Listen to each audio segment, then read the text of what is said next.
And an update now on the coronavirus outbreak in Italy. The government's racing to contain the biggest outbreak of the virus in Europe, imposing restrictions on about 100,000 people and shutting down public gatherings in two regions of northern Italy.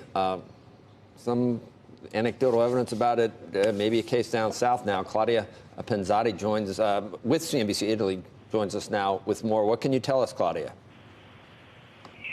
Well, this morning, there are two new cases that have been confirmed that are not in this area. So one is in Palermo. So we're talking about, southern Italy. We're talking about Tuscany. So there are definitely concerns that this may go further. But it is important to note that right now what has been done so far by the authorities here in Italy has been very, very aggressive. They've been very precautionary. The cases here are registered are a little over 200, somewhere around the 230 level. There have been 7 fatalities, and the numbers seem to be growing at a slower rate in the last 24 hours. It's too early to say whether this is because of the moves that the authorities have made, but schools have been closed, universities are closed, public places, theaters, the movie theaters, pubs and clubs need to close at 6 o'clock in the evening and open up at 6 o'clock the following morning. But people are still going to work. They're trying to keep the economy going.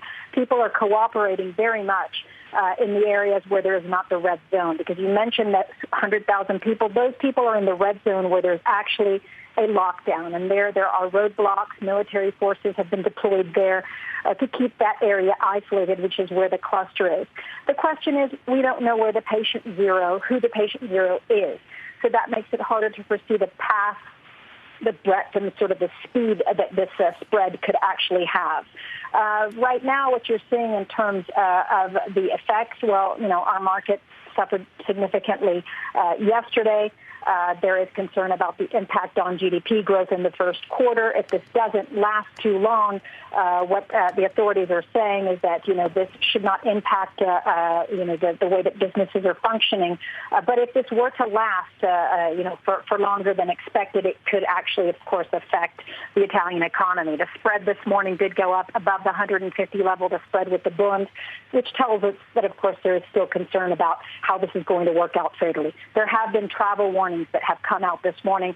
So there are issues about people traveling outside of Italy, for instance, going to Great Britain, have to self-isolate themselves for 14 days, even if they don't have any symptoms.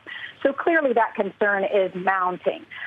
There will be a meeting this afternoon between the Ministry of Economic Development and industries and retail and business leaders to try and understand what kind of measures the government can put into place to help with the situation. So suspending taxes, suspending mortgage payments, subsidies to sectors like tourism. But of course, this is all very new. We're in the second day of this sort of new situation that we find ourselves in, very unexpectedly. And so it's sort of a day by day right now as far as how the people here in Italy are reacting.